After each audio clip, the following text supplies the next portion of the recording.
अस्सलाम वालेकुम वरहमतुल्लाहि वबरकातुहू। Welcome to my YouTube channel Islam in our lives. जी तो प्यारे बच्चों, आज की स्टोरी में हम सुनेंगे कि मक्का किस तरह से आबाद हुआ था, आब ज़मज़म का कुआं कैसे बना था और हज की इब्तिदा किस तरह से हुई थी। चलें शुरू करते हैं। एक मरतबा हज़रत इब्राहीम अपनी बीवी हज़रत सारा के हमरा मिस्र तशरीफ़ ले गए। वहाँ के बादशाह ने हज़रत हाजरा को हज़रत इब्राहीम अलैहिस्सलाम की बीवी हज़रत सारा की खिदमत के लिए पेश किया।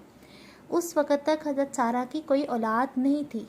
मिस्र से हज़रत इब्राहीम फिर फ़लस्तीन वापस तशरीफ़ लाए।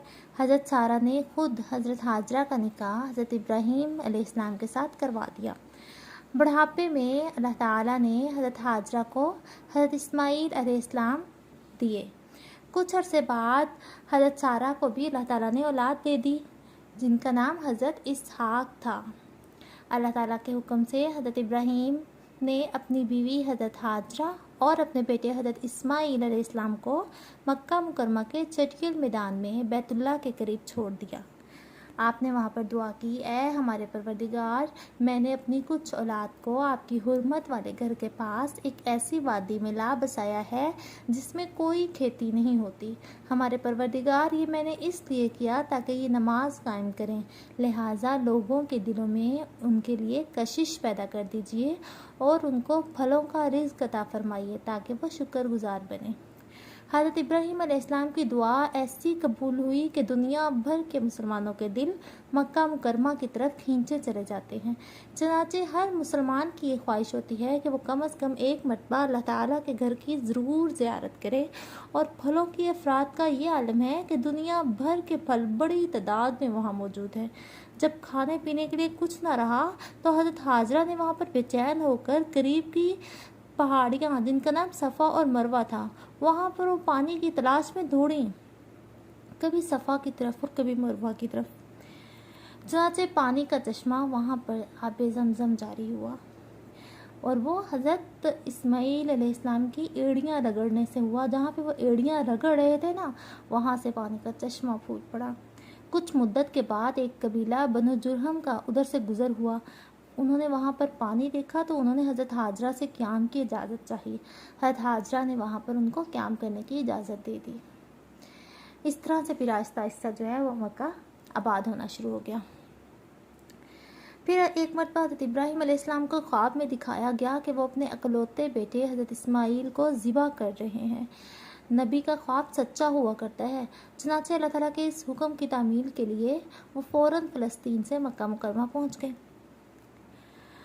जब बाप ने बेटे को बताया कि अल्लाह ताला ने मुझे तुम्हें ज़िबा करने का हुक्म दिया है, तो फर्माबरदार बेटे इस्माईल अलैहिस्सलाम का जवाब था, अब्बाजान, जो कुछ आपको हुक्म दिया जा रहा है उसे कर डालिए, इंशाल्लाह आप मुझे सब्र करने वालों में पाएंगे। और फिर अल्लाह ताला की रज़ा के लिए हज़रत इब्राहीम ने अपने दिल के टुकड़े को मुंह के बल ज़मीन पर लटा दिया, छुरी तेज़ की, आंखों पर पट्टी बांधी और उस वक़्त तक पूरी ताकत से छुरी अपने बेटे के गले पर चलाते रहे जब तक अल्लाह ताला की तरफ से ये सदा नहीं आ गई, ऐ इब्राहीम, तूने ख्वाब सच कर दिखाया, हम नेक लोगों को ऐसा ही बदला देते हैं। चनाचे हज़रत इस्माईल अलैहिस्सलाम की जगह जन्नत से एक मेंढा भेज दिया गया। अल्लाह ताला ने हज़रत इस्माईल की जगह वहाँ पर मेंढा भेज दिया, जिसे हज़रत इब्राहीम अलैहिस्सलाम ने ज़िबा कर दिया। इस वाक़े के बाद से अल्लाह ताला की रज़ा के लिए जानवरों की कुर्बानी करना ख़ास इबादत में शुमार हो गया। जो ईद उल अज़हा पे हम कुर्बानी करते हैं ना, वो इसी याद में करते हैं। इस अजीम इम्तिहान में कामयाबी के बाद अल्लाह ताला ने हज़रत इब्राहीम को हुक्म दिया कि दुनिया में मेरी इबादत के लिए घर तामीर करो। चनाचे बाप बेटे ने मिलकर बैतुल्लाह शरीफ की तामीर की। फिर बैतुल्लाह की तामीर से फ़रागत के बाद अल्लाह ताला ने हुक्म दिया कि लोगों में हज का ऐलान कर दो। हज़रत इब्राहीम ने हज का ऐलान किया। अल्लाह ताला ने हज़रत इब्राहीम का ऐलान न सिर्फ इस वक्त के ज़िंदा लोगों तक पहुंचा दिया, बल्कि आलम अरवाह में तमाम रूहों ने भी ये आवाज़ सुनी। जिस शख्स की किस्मत में बैतुल्लाह की ज़ियारत लिखी थी, इसने इस ऐलान के जवाब में लब्बैक कहा। दुनिया के कोने कोने से लाखों आज़मीन हज का तराना यानी लब्बैक अल्लाहुम्मा लब्बैक पढ़ते हुए मक्का मुकरमा पहुंचकर रसूल पाक सल्लल्लाहु अलैहि वसल्लम के बताए हुए तरीके पर हज की अदायगी करके अपना ताल्लुक़ हज़रत इब्राहीम और हज़रत इस्माईल की अजीम कुर्बानियों के साथ जोड़ते हैं।